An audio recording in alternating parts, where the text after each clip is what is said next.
Hello and welcome to the West Partnership Learning videos. This is for Higher Health and Food Technology and is the fifth in the nutrition series of videos. As you watch the video, please remember to take notes and use these for revision purposes, and feel free to stop and rewind the video as and when you need to. Today we're learning about water, fibre and energy. By the end of the lesson, you should be able to identify the food sources of water, fibre and energy and explain the effect of having these in the diet.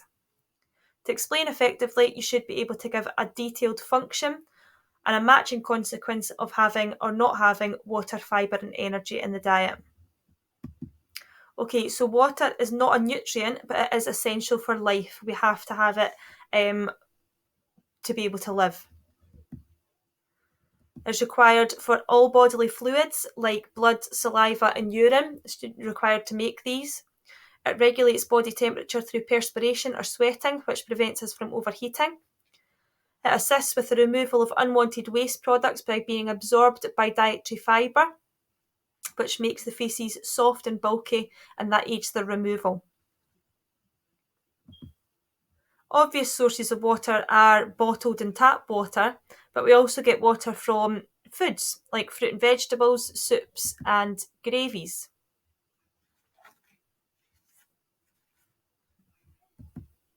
Our fluid requirements increase during exercise. As we sweat or perspire, we lose water, so it must be replaced as we exercise. During lactation, to make breast milk for feeding babies, we have to have water to be able to do that. During illness, we can lose water when we vomit or have diarrhea, so we can become dehydrated if we don't replace the water that's lost. And in hot weather, again, our body temperature rises and we can perspire or lose water that needs to be replaced. So the effect on health of having water in the diet or not having water. So a lack of water can result in dehydration, and that can lead to confusion or a lack of concentration. So that's why children are encouraged to drink water in schools and why we've got water fountains round about schools. Extra water is needed after exercise to replace the water that's lost through perspiration and to regulate body temperature to prevent overheating. So it's really important that as you exercise, you're replacing the water that's lost through sweating, or it can lead to dehydration. So I've mentioned fibre, or it's often referred to as dietary fibre, a few times over the course of the nutrition videos that we've covered already. It's not a nutrient as it can't be digested by the body, but it is essential for health. As we've already covered in the water slides, fibre absorbs water, which makes faeces soft and bulky to aid the removal, so it can prevent constipation. It stops the faeces being hard, which aids the removal. Fibre helps to give the body a feeling of fullness, which can prevent us snacking on high energy foods like high saturated fat and high sugar foods, so that can prevent obesity. And fibre can actually reduce the LDL cholesterol, the bad cholesterol in the blood, meaning that there will be less of it to stick to the artery walls, so there's less risk of coronary heart disease. The foods that you find dietary fibre in include wholemeal bread and whole grain cereals, basically the brown stuff. So anything that isn't chocolate, so like Weetabix is a good example of a high fibre cereal. Cocoa Pops isn't, because it's the chocolate that gives it the brown colour. Wholemeal bread is brown because of the fibre that's in there. And fruit and vegetables that have got their skins on, the fibre is actually found in the skin of the fruit and vegetable, or the majority of the fibre. So in an apple, the majority of the fibre is found in the skin.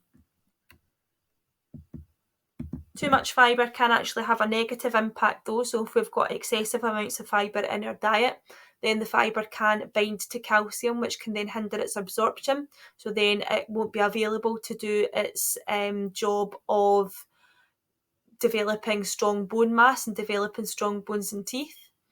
It can also bind to iron, which hinders its absorption again. So it can lead to anemia. And fibre also contains phytic acids, or fibre-rich foods also contain phytic acid, which removes iron from the body as well, which can result in anemia. Not enough fibre can mean that the faeces will be hard, which means that they're more difficult to remove from the body, which can result in constipation, and then constipation can lead to other bowel disorders like diverticulitis that we'll cover later on in the course. It can also lead to us being hungry. So if we don't have enough fibre in our diet, we can feel hunger, which can result in us snacking on high energy foods like high saturated fat and high sugar foods as snacks, which can result in obesity. Calories, or kilojoules, are a measurement of energy. So when you look on the back of a food packet, it will tell you how many calories there are in that product that you're going to eat. Now, the calories, or the energy, will come from the energy nutrients that are in there, or the nutrients that are providing us with energy. So the carbohydrate, the protein, and the fat. So because energy isn't a nutrient, we have to refer to the specific nutrient in our answers that the energy is coming from.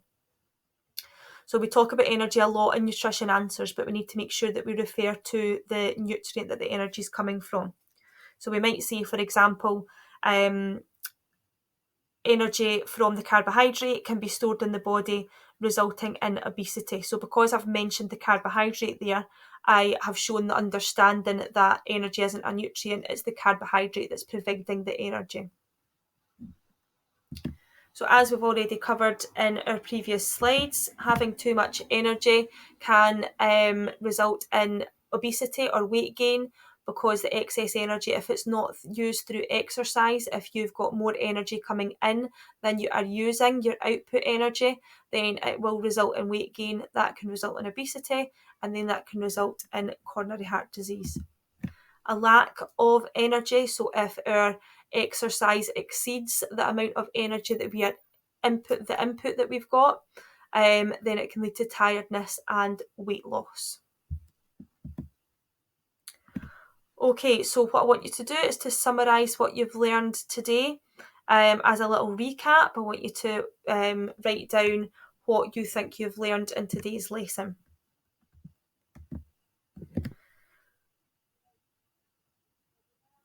So today we were learning about water, fibre and energy, and hopefully by now you should be able to identify the food sources of water, dietary fibre and energy, and you should be able to explain the effects on health of having water, fibre and energy in the diet by giving a detailed function of each of these and a consequence that matches that function.